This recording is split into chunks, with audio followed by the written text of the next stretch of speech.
prosecution. It has to be about crime prevention. And so punishing people or arresting people and prosecuting them don't necessarily result in less crime, but what will result in less crime is if we address the underlying needs that individuals have in our community. And then if we can address those needs, then they are less likely to commit the crimes. And so that's what we're focusing on. And I believe the community is behind that. No doubt. I'm always glad to hear folks talking about, something other than criminalizing everything. Everybody wants to lock somebody up or throw away the key. And they're like, no, wait a minute. You've got to address the issue at the core. Because there's always going to be something else or someone else coming in. If you don't have processes in place where people can get a chance to really kind of rehabilitate themselves one way or the other, or get the kind of help that they need. Because most folk, are acting out because of a loss of something, some kind of benefit, whether it be, they're in need of mental health, whether they're in need of housing, whether, all the things that you mentioned. So I applaud you for trying to get that together and bringing that out. That is much needed. It's talking about folks in the community as well. You got Phil on. Phil, I'm just so glad to see you. This is the one thing about. We've all heard Phil. If we've been listening, all of our listeners have heard Phil, and now we got Phil in the flesh.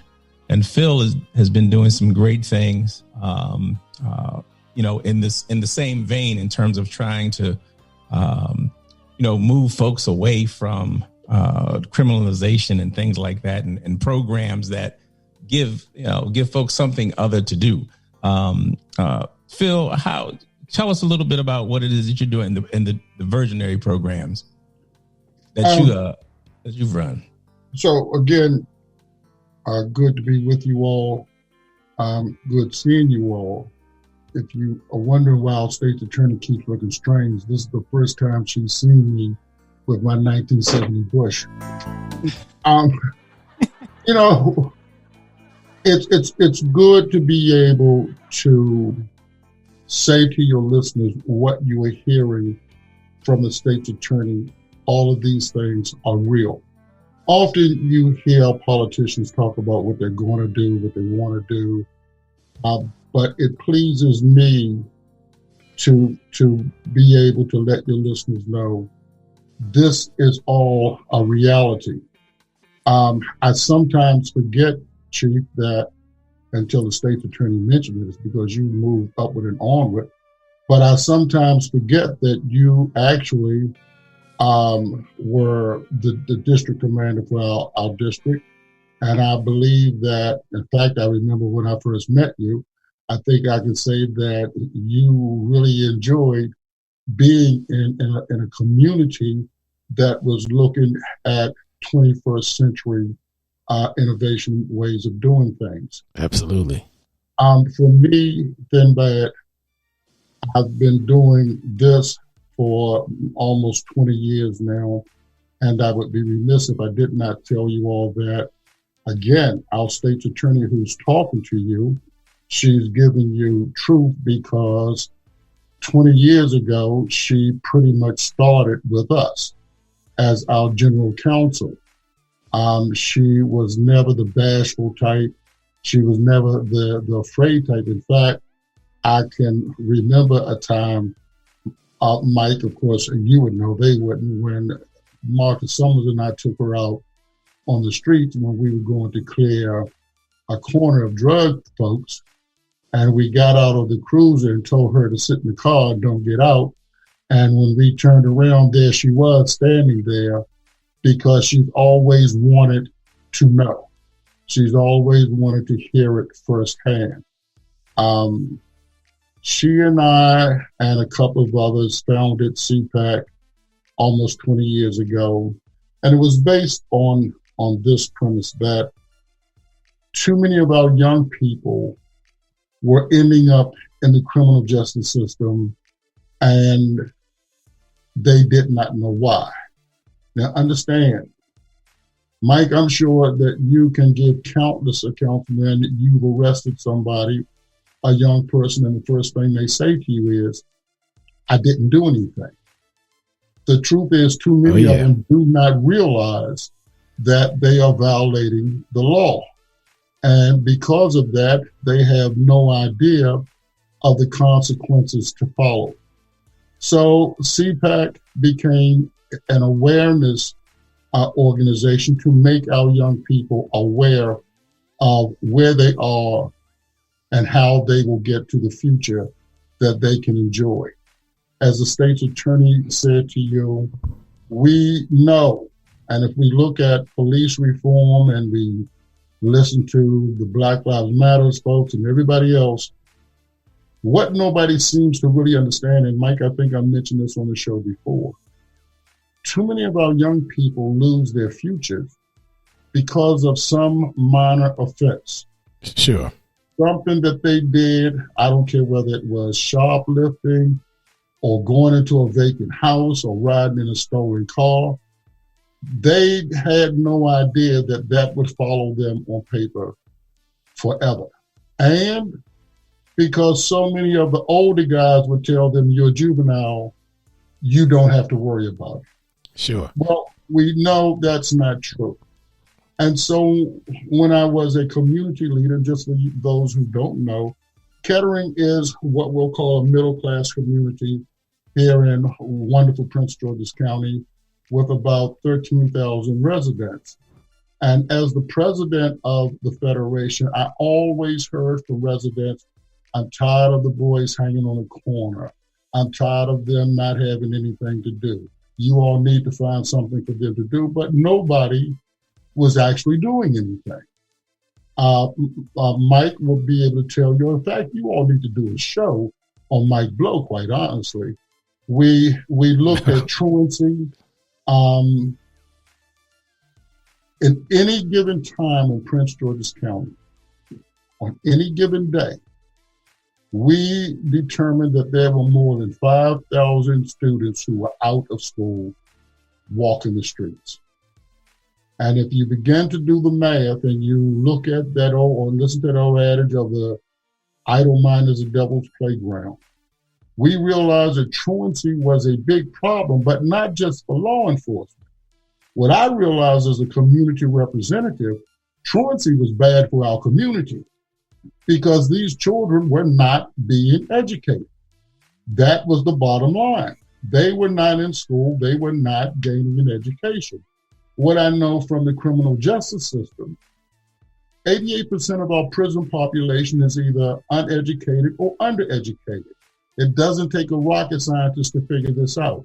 They're locked up because of a lack of education. And so with the state's attorney, who then was just our general counsel, she did have a law degree, but I don't even think she realized what she was going to do with it at that time.